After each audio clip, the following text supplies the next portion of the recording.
السلام علیکم ورحمۃ اللہ وبرکاتہ۔ سابقہ گناہوں سے توبہ کیجیے۔ مشہور مثال ہے، صبح کا بولا شام کو گھر آ جائے تو وہ بولا نہیں ہوتا۔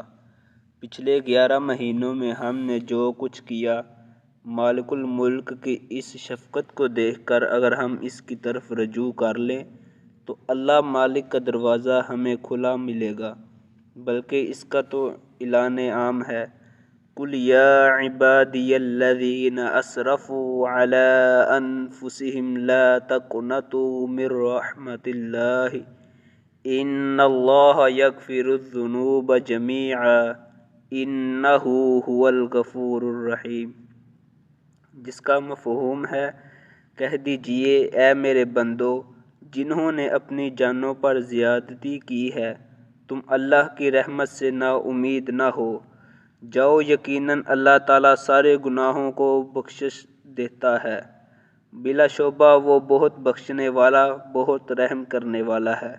لہٰذا ہمیں توبہ، استغفار اور انابت و رجوع میں تاخیر نہیں کرنی چاہیے۔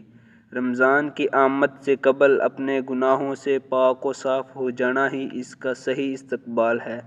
ہمیں اپنے ان دوستوں، احباب اور عزیز و قربا سے سبق لینا چاہیے جنہوں نے سوچ رکھا تھا کہ آئندہ رمضان میں تو یہ تائب ہو جائیں گے،